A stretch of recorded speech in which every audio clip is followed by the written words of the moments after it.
Cornflour தக்காளி வடாம் எப்படி செய்யறதுன்னு பார்ப்போம் வாங்க. இதுக்கு உங்களுக்கு வெயில் தேவையே கிடையாது. வீட்டில் ஃபேன் கடியிலேயே போட்டு 2 நாளில் ரெடி ஆகிடும். காய வச்சு எடுத்துடலாம்.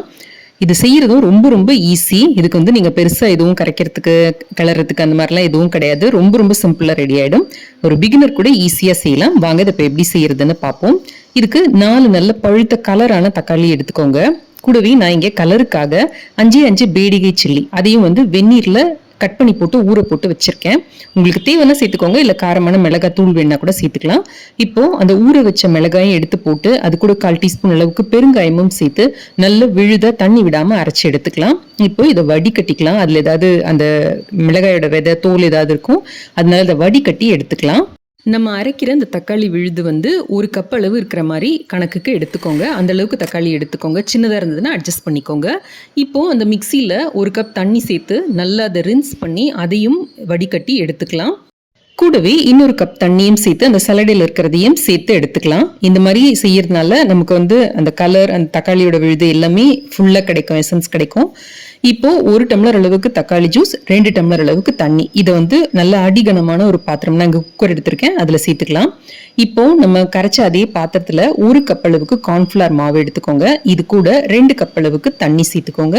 சேர்த்து நல்லா அதை கட்டி இல்லாத அளவுக்கு கரைச்சிக்கோங்க.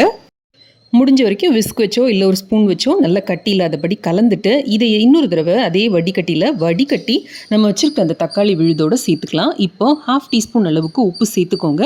உப்பு ரொம்ப சேர்க்க வேணாம், ஏன்னா காஞ்சதுக்கப்புறம் உப்பு கூட தெரியும். அதனால் பார்த்துட்டு வேணுன்னா கூட அப்புறமா போட்டுக்கலாம். இப்போது அடுப்பில் வச்சுட்டு மிதமான தீயில் இதை நல்லா காய்ச்ச ஆரம்பிக்கலாம்.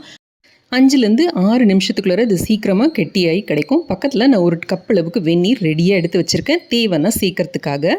இப்போ இது கொஞ்சம் திக்காக இருக்கிற மாதிரி இருக்குது, அதனால நான் இதோட 1 கப் அளவுக்கு தண்ணி சேர்த்துக்கிறேன். ஸோ இப்போ நம்ம தக்காளி 1 கப்பு, 2 கப் தண்ணி அதோடு சேர்த்துக்கிட்டோம்.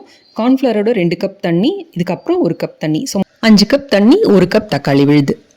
இப்போது இந்த மாதிரி இருக்கிறப்ப அடுப்பை ஆஃப் பண்ணிவிடுங்க.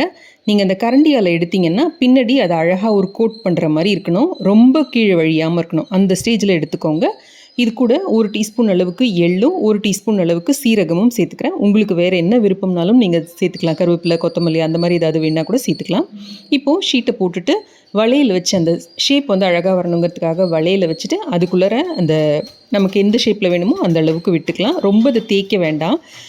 2 நாள் ஃபேனு கீழே காய வச்சு எடுத்திங்கன்னா ரெடி ஆகிடும். இது நீங்கள் ரொம்ப நிறைய செஞ்சு ஸ்டோர் பண்ணுற மாதிரி இருந்தால் மட்டும் வெயிலில் 1 நாள் வச்சு எடுங்க. இப்போது காஞ்சதுக்கப்புறம் எண்ணெயில் போட்டு பொரிச்சு எடுத்தால் நம்மளோட கார்ன்ஃப்ளவர் தக்காளி வடம் தயார். செஞ்சு பார்த்துட்டு எப்படி இருந்ததுன்னு சொல்லுங்கள்.